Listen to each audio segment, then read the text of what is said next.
Europe 1. Le grand direct des médias, Jean-Marc Morandini. Et le fait média du jour, c'est donc ce grand changement qui est en préparation pour les après-midi de France 2. La direction de la chaîne étudierait de nombreuses pistes pour renouveler les programmes et redonner des couleurs à ces après-midi. Jérôme Ivanichenko, bonjour. Bonjour. Vous êtes notre expert média et donc c'est d'abord Sophie Davant qui pourrait faire les frais de cette redistribution des cartes. Oui, son émission de témoignage Toute une histoire serait sur la sellette. C'est ce que croit savoir le site de Télé 7 jours. Après 10 ans d'existence, l'émission de Sophie Davant semble être arrivée à la fin d'un cycle et ce sont, comme bien souvent, les audiences qui illustrent le mieux ce constat. En janvier 2013, Toute une histoire rassemblait plus d'1 300 000 téléspectateurs pour plus de 13% du public. Des chiffres très flatteurs si l'on regarde ce que réalise l'émission aujourd'hui.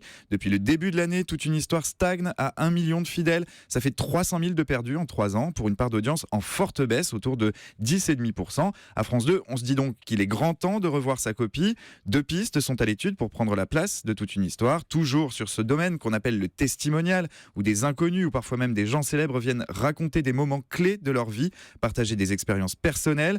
Premier projet évoqué, une émission incarnée par une revenante, Flavie Flamand, qui travaille activement avec la société 909 Productions. Et le second, un programme porté par la société de production de Laurent Delahousse, Magnéto Presse, et qui pourrait cette fois être incarné par un homme. Alors on avance dans la grille et cette fois c'est Stéphane Bern qui serait menacé à son tour. Oui, et là encore, ce sont les audiences qui sont à l'origine de la réflexion engagée par France 2. L'émission d'accueil de Stéphane Bern, Comment ça va bien, a été rallongée, mais la mayonnaise ne prend pas, elle ne prend plus en tout cas. Jetons un œil dans le rétro. En janvier 2013, l'émission atteignait d'excellents niveaux à près d'1 million de téléspectateurs pour 13% du public.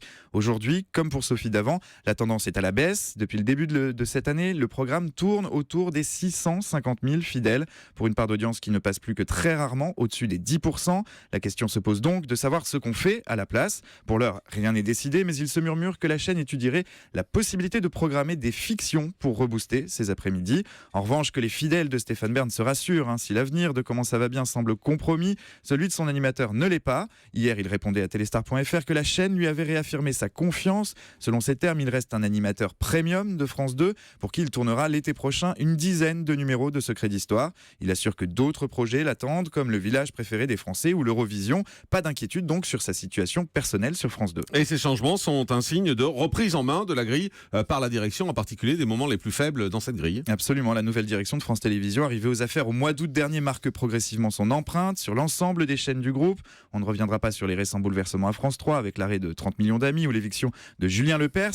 Cette fois, c'est donc France 2 qui est confronté à cette vague de renouveau. Delphine Ernotte, la patronne de France Télé, et Vincent Mellet, directeur exécutif de la chaîne, veulent changer les choses. Vincent Mellet, justement, qui confiait récemment à Média Plus ses chantiers pour 2016. Les après-midi de la chaîne en faisaient partie, mais aussi les divertissements et les magazines d'information et de culture. Bref, ce n'est peut-être que le début d'un grand jeu de quilles à France 2. Effectivement, et c'est vrai qu'on a l'impression que jusque-là, les après-midi étaient assez peu regardés par les directions des chaînes, et on voit les audiences qui sont divisées par 2 et personne ne bougeait vraiment, donc c'est peut-être pas mal de bouger tout ça. Pour une fois, quand on s'attaque pas à l'âge des animateurs, mais juste aux audiences et aux émissions, là on peut dire que bravo, donc on critique pas sans arrêt ce que fait France Télévisions. Là, c'est plutôt pas mal de bouger des émissions qui marchent moins qu'avant. Voilà. Merci Jérôme Ivanichenko.